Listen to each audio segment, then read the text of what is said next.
So I was born in Denmark. My mother's Danish, but my father, he was from the island of Mauritius, which is somewhere around Madagascar, I guess, in the Indian Ocean, small island. And so he was, I think at the time, my mother told me, because I don't remember, of course, I don't know anything. He was studying in France, in Paris. And so he had some friends in Denmark. And he went on a vacation to Denmark and he met my mother. And they had like a short, relationship. And she became pregnant with me. And he left.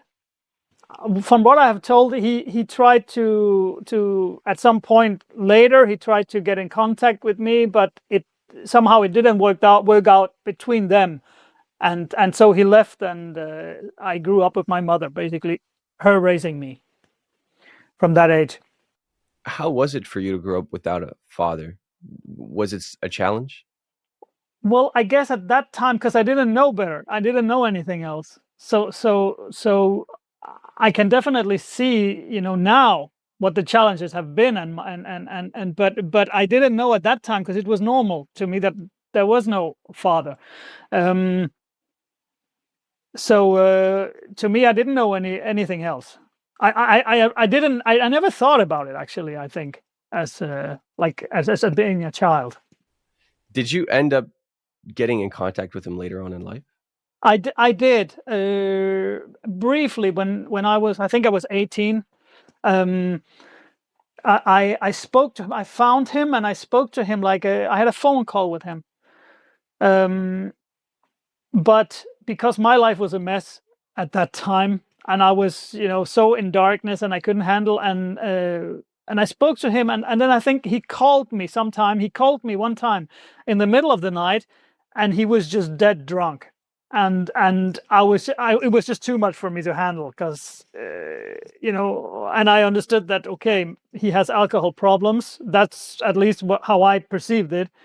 And I just couldn't handle to take because I never knew him. I just wanted to know about him, but then I couldn't handle the problems maybe that would come with it. Yeah. Well, I'm sorry about this, but your life still turned out pretty good, so praise God. Let's go back to your childhood because religion was a big part of it. But I want to ask you this question: like, what kind of religion and how big of a role did it play in your childhood living with your mom? Well, when from the age of when I was born until the age of, I think, 7 or something, it didn't play any role. Like I remember having fun with my mom, and my grandparents were there, and everything was fine.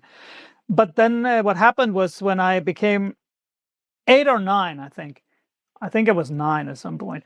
Then my mother, she became a Jehovah's Witness, and so that changed everything, I would say, because she started to go to Jehovah's Witness meetings in their kingdom hall, what how they call it, where they meet, and I was forced to come along. I didn't have a choice. I was still like a young child, so that was a huge change for me, and everything changed when that happened. It became very religious.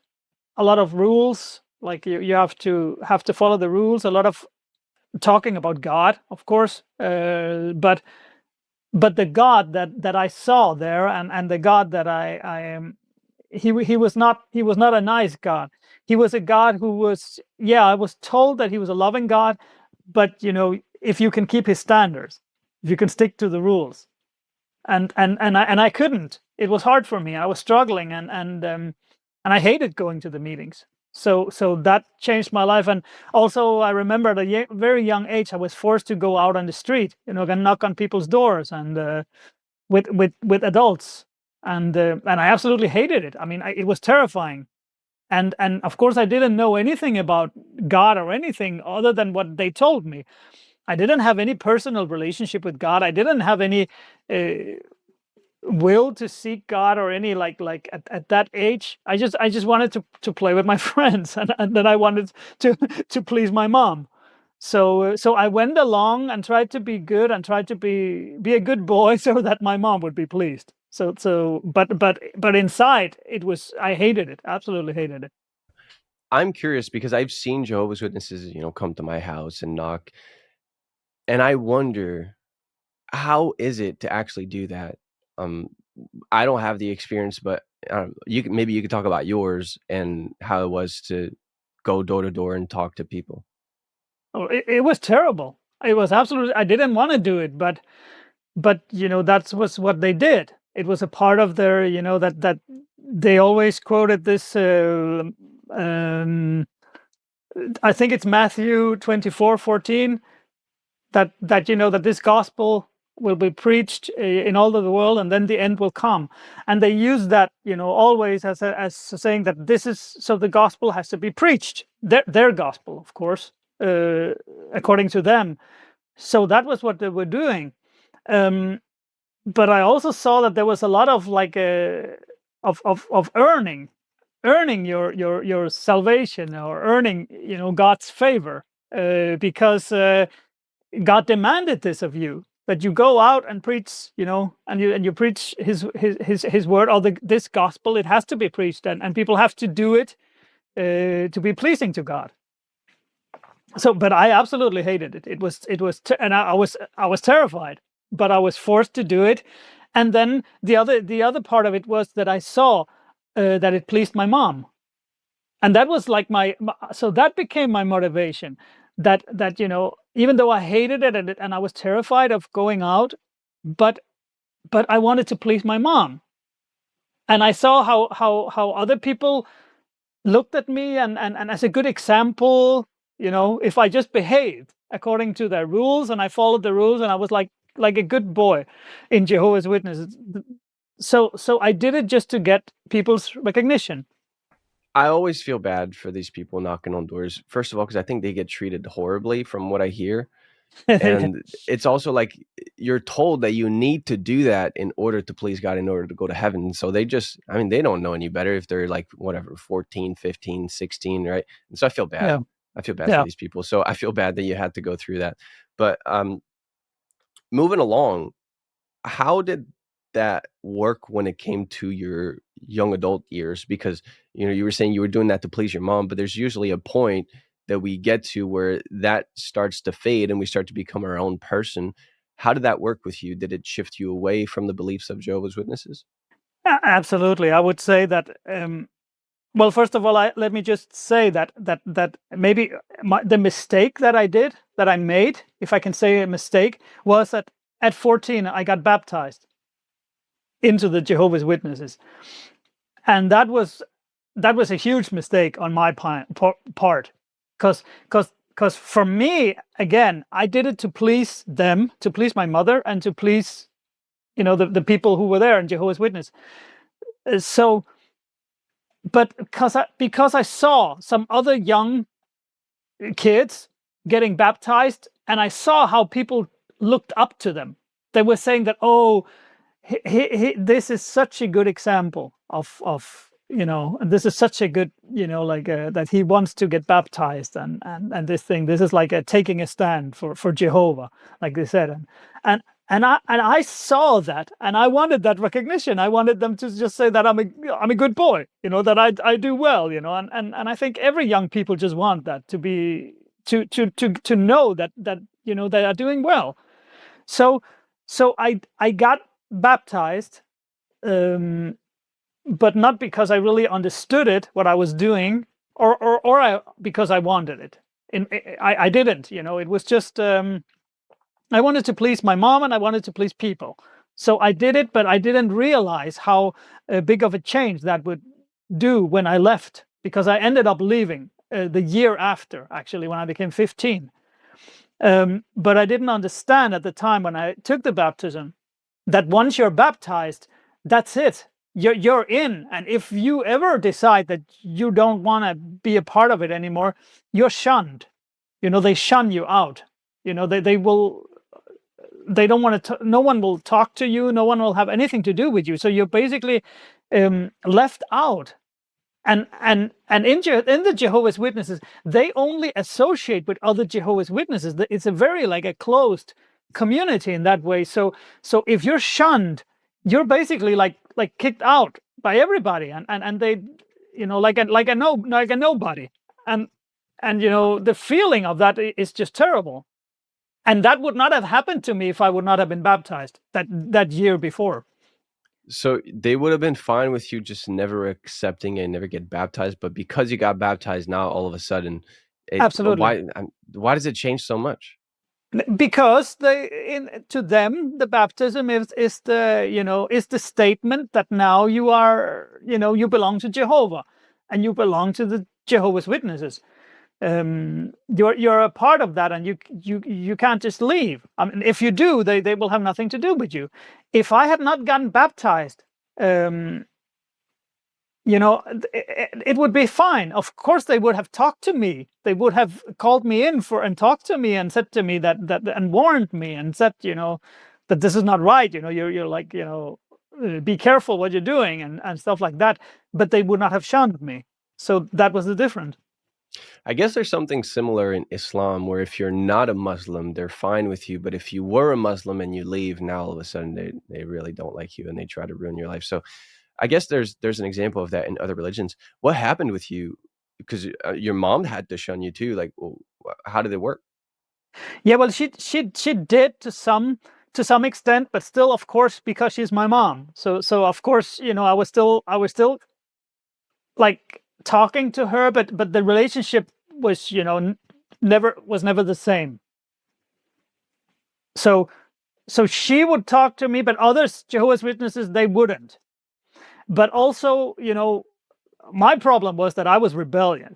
I mean, I became a troubled, rebellious teenager at 15 when the hormones started kicking in, and I had been so oppressed. You can say because I was not allowed to have any fellowship or to play with other children when I was younger. From that, when my mother became a Jehovah's Witness, I was told that I was only allowed to play with the other Jehovah's Witnesses children. So I had a very limited, you can say like friend circle, because they were all Jehovah's Witnesses. So I didn't have any friends outside of, and I was, after school I had to come directly home. I was not allowed to go to other children's birthdays. I was not allowed. There was no Christmas. There was everything was and so I became also at school. I became like the outsider, the weird one. And that really affected me a lot. It's not nice for a child to be, the only one who's not allowed to come to a birthday party, or is not allowed to play with other kids. So it affected me a lot. But did you still live with your mom? Did she let you live there, even though you had rejected it? I did, but she allowed me to stay. Like, I had a room in her apartment, and I stayed, I think for some time. But then, because I was so rebellious, because what happened was that because I had been so oppressed, I when I went out from that, I exploded. It was like a bomb going off, like inside of me. All that oppression, suppression, all those rules that suddenly I was free. That's how I felt. Suddenly I was free from all of that, and no one told me that you can't do this and what I'm allowed to do and not. And I didn't have to go to meetings. I didn't have to, sit quietly. I didn't have to go and knock doors and everything. So it was like a bomb going off, and I wanted to go out and experience everything, yeah, everything that what you can imagine, and I did. And that was also that was not only good things. I experienced a lot of bad things, and because I didn't have any friends. So the friends that I did end up having or meeting, they were other children who were like troubled teens, you would say, that had, they were also they had either run away from home or had been kicked out by their parents. And I met them on the streets, so I quickly became a part of that environment. Like there was drugs and alcohol, and also, you know, we started doing like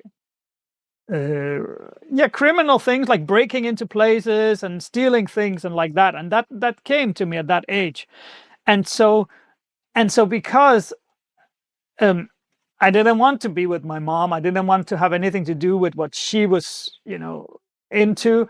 It ended up that I moved out at that age. Already at 15, I moved out from my mom. And it was not like she told me to move out, but it was like I was so rebellious that I didn't want to stay with her. So I wanted to just go out and do my thing.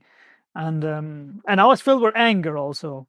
You know, I was angry also about the way that you know, people had treated me, and you know, like all these things, like filled with rage. And yeah, it was a tough time.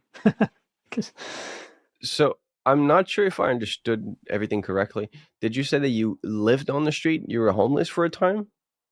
yeah, basically, like, so I had a friend who was also in the Jehovah's Witness, and he left at the same time with me. He was, I think he was one or a couple of years older than me, maybe. And he left at that same time. So we were like kind of like sticking together, like keeping together. And his father, he had an apartment. So his father was living, he had a wife and children somewhere else, but he also had an empty apartment. So he allowed us to stay there in that apartment. So in that way, we were not homeless. We had a place to sleep, but you know, the place was just filled with drunk teenagers, like every day, and taking drugs. And yeah, even I remember one time police came and, you know, kicked in the door and you know, searching for stolen goods. And it was yeah, it was rough. How many years did that last, this period of your life? That lasted from 15 to 18, so a couple of years. No, 17. Like yeah, it was some. I think I was 17 when I got out of it. Almost 18, maybe. Yeah. And how did you get out? What'd you do? How did you turn your life around? So what happened was that from being in this environment for a couple of years with all these things going on, many of my friends, they started to get, you know, like I said, police came to the apartment, you know, looking for people, for some of my friends, looking for, you know, stolen stuff in the apartment. Um, so what I saw when I saw some of them started to get arrested and going to prison, actually to jail. That was kind of like a wake up call to me, because something in me was still saying that, okay, you know, you should not. That's not how your life should end. You know. So so I got this thought that I need to get out of this environment. But I didn't know what to do, because I didn't want to go back to Jehovah's Witnesses for sure. Um, and so I started thinking about, how can I get out? How can I escape this environment? And in Denmark, there is such a thing that if you're not studying, like after the normal school, you finish high school or whatever they call it. Yeah, I think it's high school. If you're not continuing in some studies, or you're doing nothing, then kind of like the government, they are like, you know, they are checking up on you. Like they send someone to check up on you, like an advisor or a counselor or something, like a school counselor, you could say. And this woman came to me, and she asked me that, what am I doing, that you know, like she can see that I'm not studying, I'm not doing anything, I'm just, you know, like wasting time. So she wanted to help me, and I already wanted to get out from there. So I told her about my situation. I told her that I'm in a bad situation, that I have bad friends and wrong friends, and you know, and I really would like to leave the place where I was. So she had some friends in Poland. They were like teachers, like they were like teachers from a school in Poland. And she contacted them, and she arranged for me to go there and study like Polish language, like to study to become a interpreter or translator. Okay, Um, yeah. so that was not really my idea. at all, but it was just a way for me to get out from the place that I was. So that was my ticket out of Denmark and away from the environment that I was, the bad environment. So that became my escape. Yeah. So I went and I lived in Poland for a couple of years after that. That's actually pretty cool that they give resources to, kids, teenagers in the situations that you were in. I'm wondering, did you have any aspirations in your life at that point, in terms of goals or anything that you wanted to do? No, not really. I was lost. I didn't have anything, like I was only thinking about the here and now. Like where am I now? Where is this leading me? This is not good. I just need to get out of here. So that was my only thought at that time. So what transpired in the years after that? To my understanding from your story, from the bit that we talked, there was a decent amount of time in your adult years where you were going through, I guess you could say, like, a fairly normal life. Can you Yeah. explain, what happened there, and how that ended?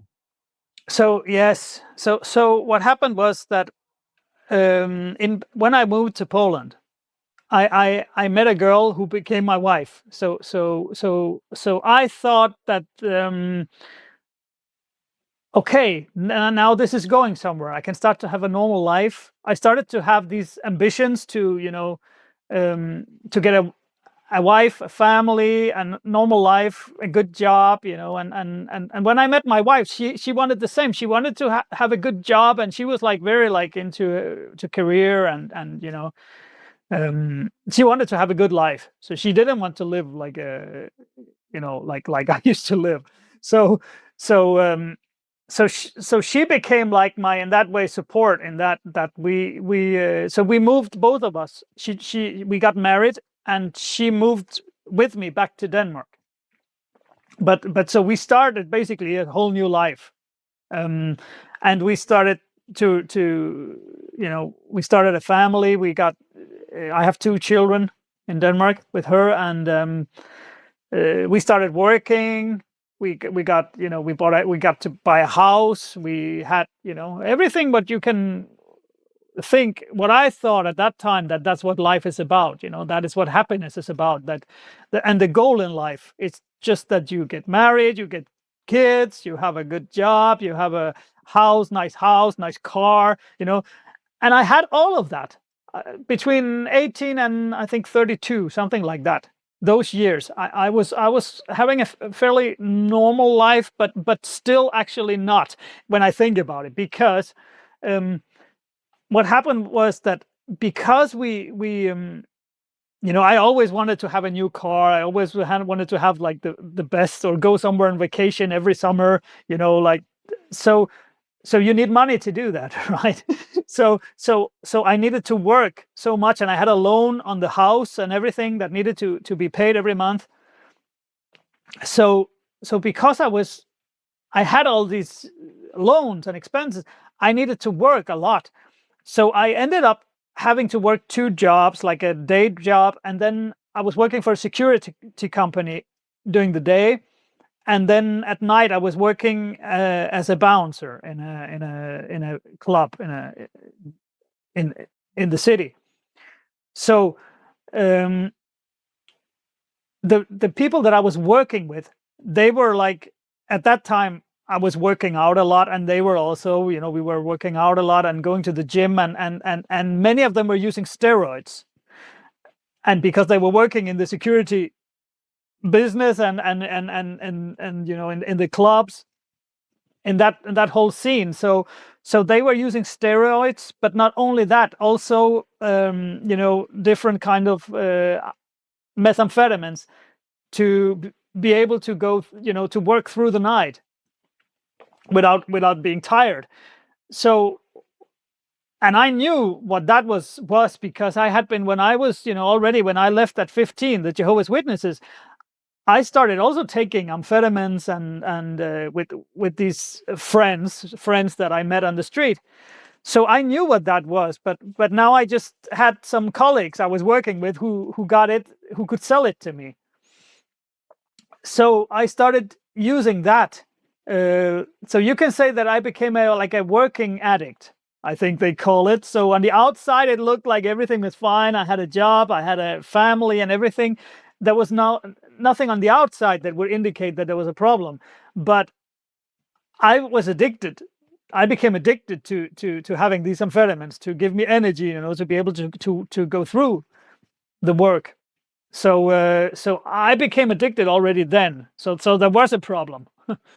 And well, I can just mention one other thing. I was pornography was the second, I think, of my really like big addictions, because I had been, I remember already at an early age, some of it was not like at that time, because I'm not so young anymore. So the internet was not so it was not so accessible through the internet. But then it was magazines, and I remember when a kid when I was in school already showing me his dad had some magazines, like, and I was exposed to that like at an early age, and that became like an addiction that followed me throughout my life. And then when the internet came, that just exploded because it was so accessible. So, and that followed me through my marriage also. So I would secretly, be watching this pornography and, and taking these, amphetamines. And I didn't always tell my wife what I had been taking, when I was at work, because she would have, said something. She knew to an extent that I was, using some kind of tablets or pills. I was taking some pills, but she didn't know to the extent that it really was, that it was a problem to me. What you're telling me sounds like a recipe for disaster. Like you say, you were addicted to porn in your marriage.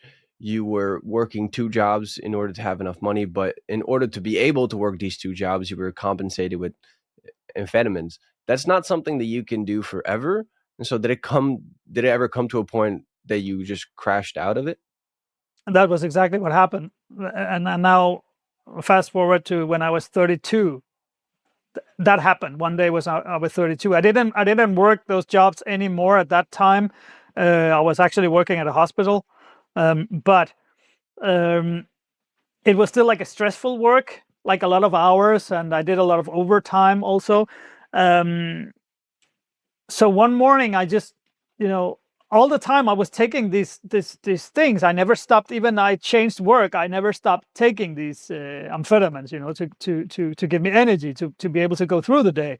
So one day I just woke up, and I couldn't go to work. Like my body just couldn't take it, and mentally I couldn't take it. I couldn't go through the day, so I couldn't get out of bed, and that became the beginning of my depression. I mean, really, that was the start of a really, really deep depression for me. So I basically got a burnout. Yeah. And what happened to that depression? How big was it? Did you see any doctors? What was going on with that?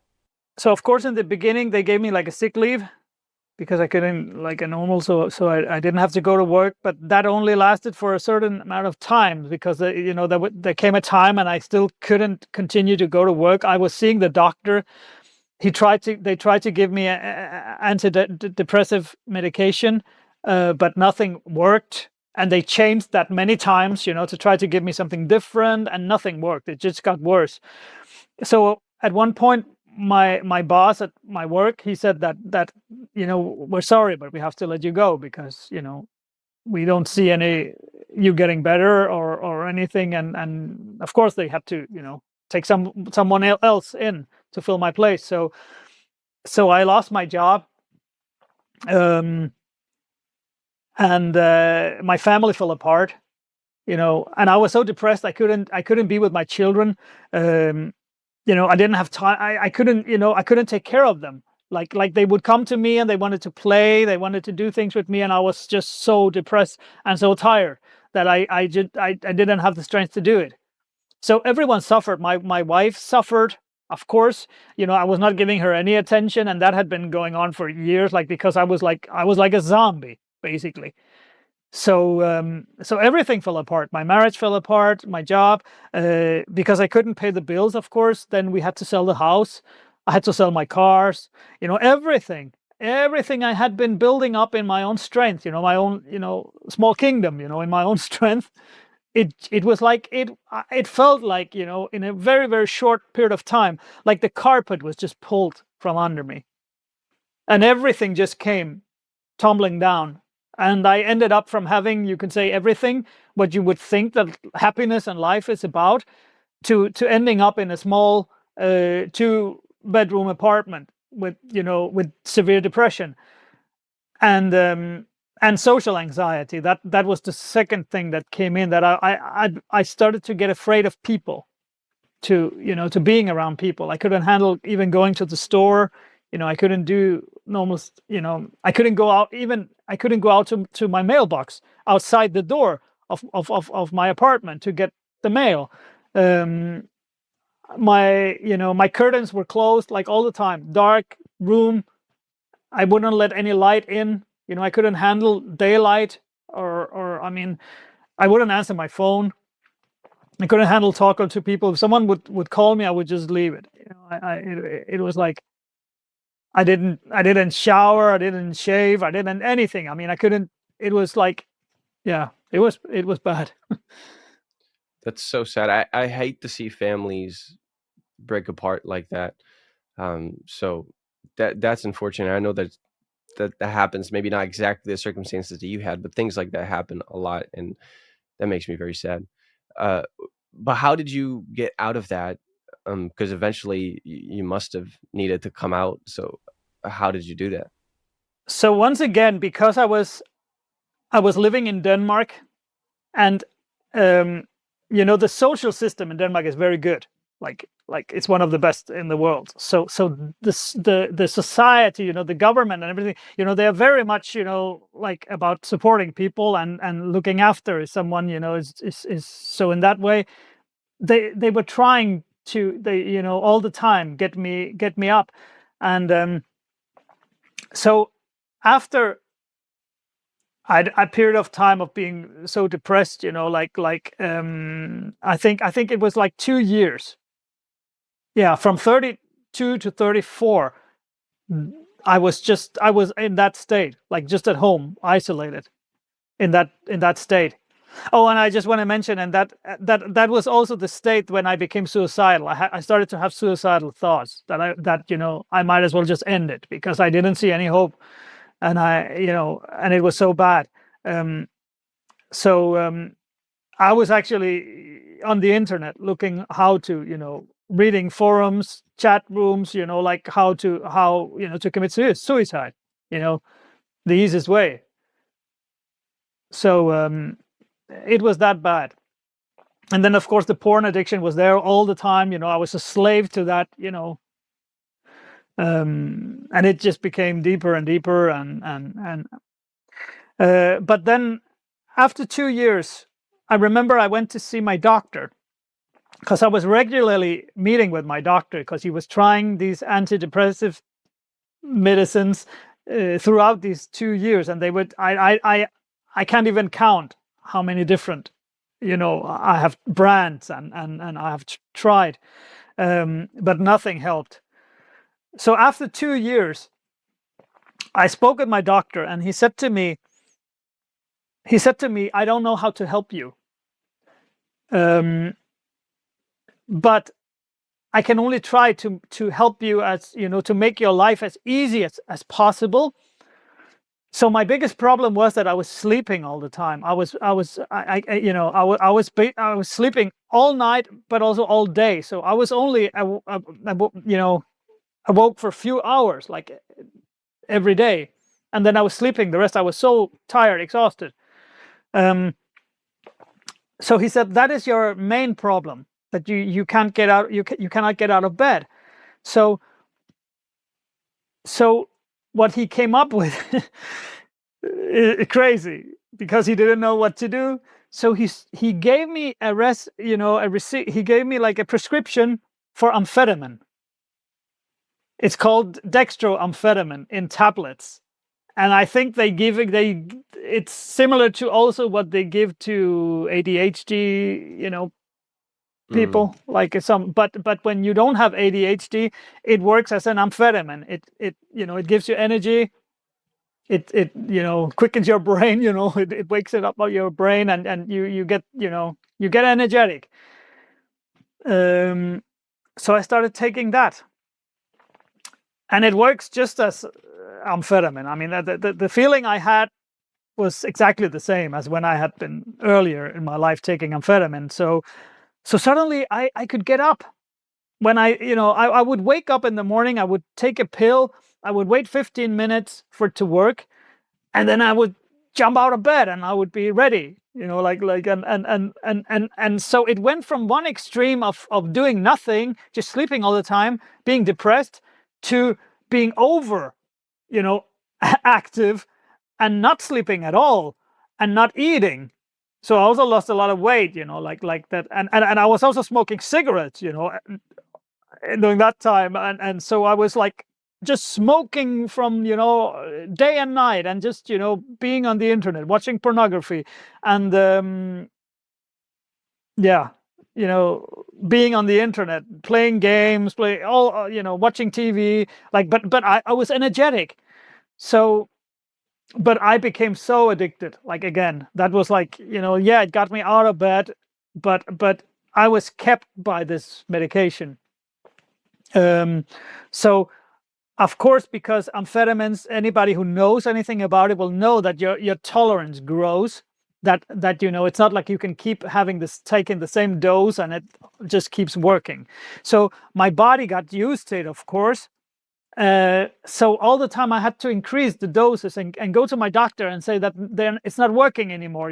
Now I start feeling tired again, and when in reality I wasn't sleeping at all. So I wasn't even thinking that I need to sleep.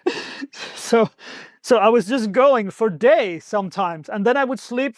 Then I could sleep for 2 days in a row, and then I would go for a week again. I mean, it was crazy. And every time he just kept giving me like higher dose, and I in the end, before I came off it, by the grace of God, I was taking, some days I was taking between 15 and 20 tablets every day. I don't know how much that is, but that sounds like a lot. It's a lot. It was like it was just like all the time. I was just taking, as soon as I started getting the feeling of high, I would just take another pill. So I would go through the day and night like that. So it was just crazy. Yeah. And if I remember correctly, I think this is about the time or close to when you met your girlfriend, which we're gonna talk about that whole story. But how did you meet her? So I met her because now suddenly I had energy, and I felt like, I want to go out and party. I want to go out and meet these women, because now I'm not, I don't have some social anxiety anymore. So it was like, it was at least that was how I felt. So suddenly I could talk to people, I could talk to women, I could, get up, get things done. So I thought, wow, this is great. I'll just start, having a party, having fun. So I would start dating all these women, I would also be like in dating chat rooms, chatting with women and meeting with them, and like these things. So it became like an obsession to me.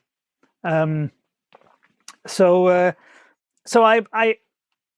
I met this woman in an internet chat room, or on a dating site, I think.